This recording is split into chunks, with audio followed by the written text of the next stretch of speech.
Welcome to Smart Remarks, where black and white isn't always black and white.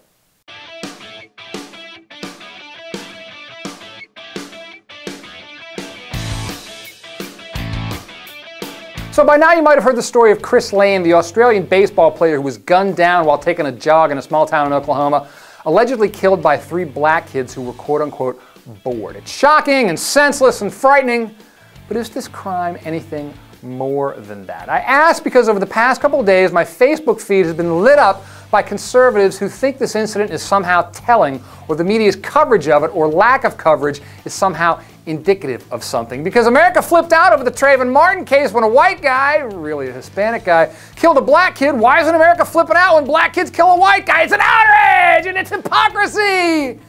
Except it isn't really that. I said this about the Trayvon Martin case, but it bears repeating. There's a lot of people out there who want to believe that all of these things happen in a vacuum, that the issue of race in America is a blank slate. But it isn't that, and it can't be that. When a white guy follows a black kid because he thinks the black kid looks suspicious, basically because the kid is black, you have to consider the historical context. You think of all the times throughout American history when whites have killed blacks for similar reason or even flimsier reasons, and how the white guys usually got off scot-free. You might consider that 100 years ago, with cases like this one out in Oklahoma, angered local whites might have broken into the jailhouse and taken justice into their own hands by lynching the black kids involved. It happened a lot in American history, and you have to consider that history. And when you do, maybe you understand why the Trayvon Martin case might have seemed like more than a murder to those who have traditionally gotten the short end of the stick throughout American history. Now, white people have a hard time understanding this because they didn't live it. But there's also a lot of white people who don't want to understand it, because see, in their world, it's whites who are oppressed now. You know, Obama didn't say that Chris Lane could have been his son. Joe Biden didn't weigh in on this. You know, blacks kill whites and it's no big deal.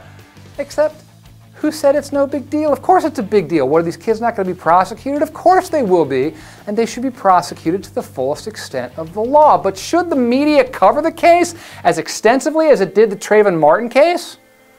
Why would the media do that? Tragic as it is, what historic and cultural significance does the murder of Chris Lane have? The Australian government sees some significance in it. It's advising travelers to avoid the United States until we pass some common sense gun laws. Conservatives are obviously going to reject that, and maybe they should. There's no evidence that more restrictive gun laws would have prevented Lane from being murdered. The point being that you can politicize a tragedy all you want, but let's understand the historic rationale for the politicization of the Trayvon Martin case. You can argue whether that was legitimate or appropriate or not, but what you can't argue is that there was some context for it. The murder of Chris Lane, terrible as it is, simply ain't the same thing.